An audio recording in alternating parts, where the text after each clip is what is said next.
बच्चों ये क्वेश्चन को देखो, इसमें alpha x square plus 2 beta x plus gamma इसका और इसका एक रूट कॉमन है, ये दो इक्वेशंस का, और alpha beta gamma are non constant GP, मतलब common ratio is not 1।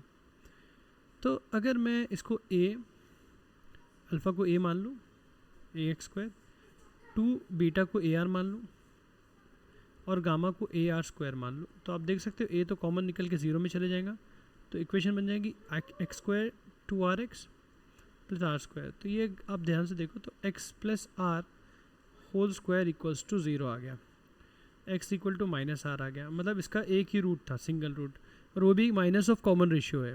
Fine.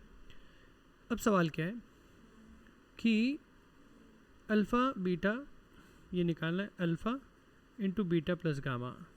अब अल्फ़ा को मैंने ए माना, बीटा को मैंने ए आर और गामा को ए आर स्क्वायर मानो, तो आर की वैल्यू मुझे पता नहीं है और ए की वैल्यू मुझे पता नहीं है, तो क्या करेंगे, क्योंकि इसका अकेला एक ही रूट था x equal to minus r, तो इसमें हम पुट कर सकते हैं क्योंकि वो रूट कॉमन रहेगा, क्योंकि ओनली रूट है उसका। तो इसमें हम अगर पुट कर दे तो हमें मिल जाएगा माइनस आर का whole square will be r square minus r minus 1 equals to 0। तो यहाँ से हमें एक रिलेशन आ गया, तो अब इस रिलेशन को हमको इसमें यूज़ करना है। तो यहाँ से अगर मैं ए कॉमन निकालूँ तो ए स्क्वायर आर स्क्वायर प्लस 1 हो गया, तो यहाँ से मैं आर स्क्वायर की वैल्यू आर प्लस 1 लिख देता हूँ। तो आपको लास्ट में क्या करना है, कुछ भी जुगाड़ करके कंपेयर ही करना है।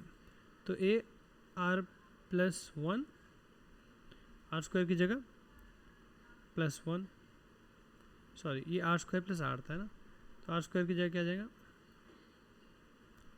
काम करते हैं ना भाई लोग, इसमें से ये कॉमन निकालने के लिए जाएगा। अगर मैं ए स्क्वायर आर कॉमन निकालूँ तो यहाँ आर बचा प्लस 1, तो ये आर प्लस 1 की जगह में ए स्क्वायर आर स्क्वायर लिख देता हूँ।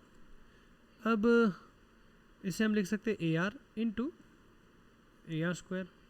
अब इसी को तो हमने गामा और बीटा माना था और इसको गामा माना था, तो beta gamma will be the answer, C option.